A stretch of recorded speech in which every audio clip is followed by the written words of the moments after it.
दोस्तों, आज के एपिसोड में हम आपसे बात कर रहे हैं आम आदमी पार्टी के मुखिया अरविंद केजरीवाल की, जो दिल्ली के तिहाड़ जेल में बंद है। लेकिन उनकी अब मुश्किलें बढ़ने वाली हैं, क्योंकि 23 अप्रैल को अरविंद केजरीवाल की राउस रेवेन्यू कोर्ट ने 7 मई तक हिरासत बढ़ा दी है। यानी कि अरविंद केजरीवाल और बीआरएस नेता के कविता और चंद्रप्रीत सिंह, मनीष सिसोदिया, इन सभी की राउस रेवेन्यू कोर्ट ने 7 मई तक हिरासत बढ़ा दी है। यानी कि इन सभी आरोपियों को 7 मई तक दिल्ली के तिहाड़ जेल में रहना पड़ेगा। दोस्तों, अब ऐसा माना जा रहा है कि अरविंद केजरीवाल की अब मुश्किलें और बढ़ेंगी, क्योंकि अब इस पूरे प्रकरण में ईडी अपनी नई चार्जशीट दाखिल कर सकती है। ऐसा जानकारी में आ रहा है कि अब इनकी जो है नई चार्जशीट जब इस पूरे प्रकरण में दाखिल होगी, तब इसमें आम आदमी पार्टी को भी आरोपी बनाया जा सकता है और इसमें 4 से 5 तक नए आरोपी और हो सकते हैं। इस चार्जशीट में बीआरएस नेता के कविता, चंद्रप्रीत सिंह, मनीष सिसोदिया, अरविंद केजरीवाल, आम आदमी पार्टी और 4 से 5 तक और नेता भी इसमें आरोपी हो सकते हैं। इसमें अब आने वाले समय में अरविंद केजरीवाल की मुश्किलें बढ़ेंगी, ऐसा कानून जानकारों का कहना है। क्योंकि जिस प्रकार से अरविंद केजरीवाल अपने आप को कट्टर ईमानदार कह रहे थे, वहीं राघव चड्ढा हिंदुस्तान छोड़कर विदेश चले गए, इंग्लैंड में रह रहे हैं और ये भी जानकारी में आया कि ब्रिटेन में अपना समय काट रहे हैं और वह दिन में नहीं निकलते हैं बल्कि रात में निकलते हैं, राघव चड्ढा। और उनकी ये भी जानकारी में लोगों की आ रहा है कि अब आने वाले समय में राघव चड्ढा ऐसी अपनी पैड बना रहे हैं कि वह भाजपा को ज्वाइन करने वाले हैं। लेकिन भारतीय जनता पार्टी की एक बड़ी लॉबी राघव चड्ढा के भारतीय जनता पार्टी ज्वाइन करने के प्रकरण के खिलाफ है। यानी कि वो मानते हैं कि राघव चड्ढा पर अब आने वाले समय में शिकंजा कसेगा ईडी का, और राघव चड्ढा को भी ये भय है कि वो हिंदुस्तान में आए, ईडी उनसे पूछताछ कर सकती है और उन्हें जेल जाना पड़ सकता है। इसी के कारण राघव चड्ढा हिंदुस्तान की धरती पर कदम रखने से गुरेज कर रहा है, क्योंकि राघव चड्ढा अरविंद केजरीवाल के खास व्यक्ति थे और वह जितना भी ब्लैक मनी था उसको व्हाइट मनी करने का काम राघव चड्ढा का था। इस शराब घोटाले में भी राघव चड्ढा प्रमुख जानकार हो सकते हैं, क्योंकि राघव चड्ढा के पास ये पूरी जानकारी है। ऐसे में अगर राघव चड्ढा ने अपना रुख बदला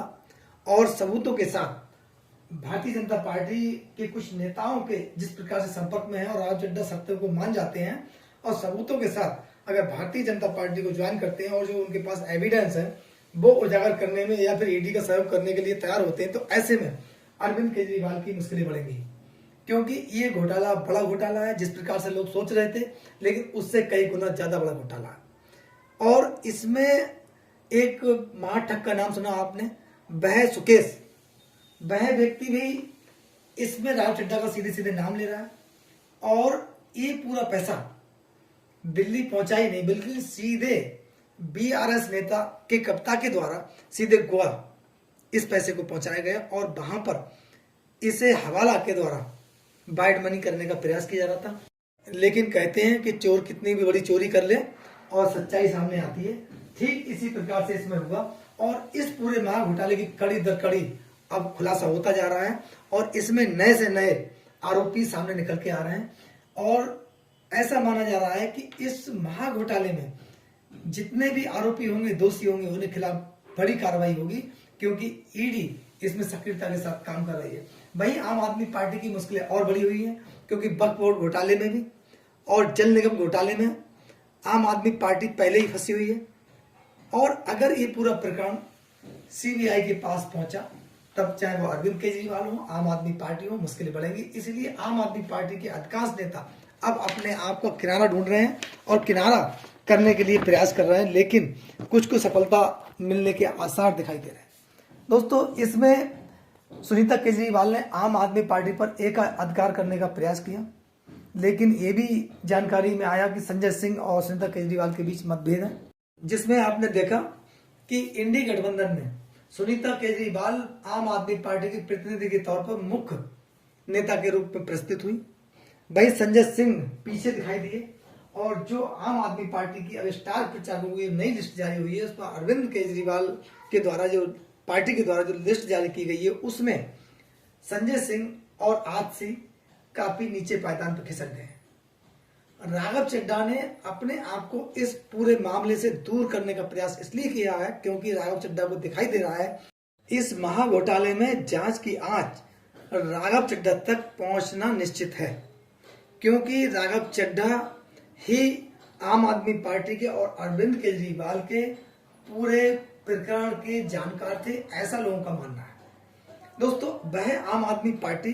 जो आम आदमी की बात करने वाली थी, के कविता जैसे लोगों से जुड़ना, बीआरएस नेता के कविता के द्वारा इतनी बड़ा एक प्लान तैयार करना, और आम आदमी पार्टी को रुपए की जरूरत थी, क्योंकि आम आदमी पार्टी अब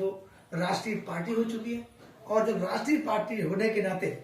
आम आदमी पार्टी को रुपए की जरूरत थी। इसीलिए जो अपने आप को कट्टर ईमानदार कहने वाले लोग थे, और बार बार जब ईडी इसमें शिकंजा कस रही थी, उसके बाद आम आदमी पार्टी के मुखिया अरविंद केजरीवाल हो, चाहे संजय सिंह हो, चाहे हास्य हो, चाहे राघव चड्ढा हो, नए नए खुलासों की बात करते थे कि हम कट्टर ईमानदार पार्टी है, हम कट्टर देशभक्त हैं। दोस्तों, ये शब्द इस प्रकार से इस्तेमाल किया गया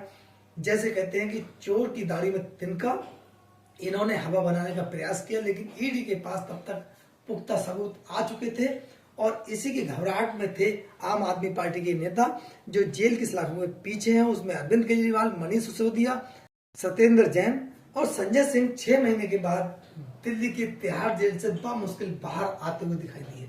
दोस्तों, आम आदमी पार्टी को अब ये महसूस हो गया है कि ये जो हम आम आदमी की बात करने वाले थे, भ्रष्टाचार के खिलाफ लड़ने वाले लोग थे, आखिरकार आम आदमी पार्टी भ्रष्टाचार के इतने गहरे दलदल में कैसे फंस गई।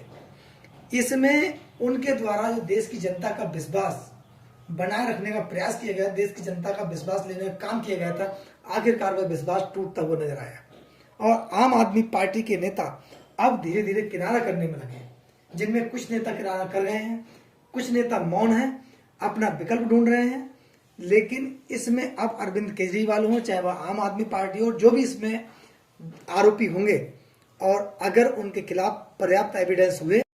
तब ये निश्चित मान लिया जाए कि इसमें बड़ा एक्शन होगा और बड़ी कार्रवाई होगी, और जो भी आरोपी होंगे उनकी मुश्किलें बढ़ेंगी। कानून के जानकारों का कहना है कि ये घोटाला जिस प्रकार से स्टार्टिंग में दिखाई दे रहा था, ये घोटाला इतना नहीं बल्कि इससे बड़ा घोटाला है, महा घोटाला है, और ये घोटाले की परतें दर परतें धीरे धीरे खुलती जा रही हैं। उसी प्रकार से आरोपियों की संख्या बढ़ती जा रही है। इसमें कुछ आरोपी अपना पाला बदलकर सरकारी गवाह बनने का प्रयास भी कर रहे हैं, कुछ लोग अपने आप को बचाने में लगे हैं, लेकिन ईडी भी इसमें काफी सख्त है, क्योंकि ये घोटाला नहीं बल्कि महा घोटाला है। देश की आम जनता को ठगने का काम है, देश की आम जनता का विश्वास तोड़ने का काम आम आदमी पार्टी के द्वारा भी किया गया है, इसीलिए इसमें आम आदमी भी पार्टी दोषी है। दोस्तों, आपके प्यार और सहयोग के लिए आपका बहुत बहुत धन्यवाद। अगले एपिसोड में आपसे पुनः मिलेंगे। नमस्कार, जय हिंद, जय भारत।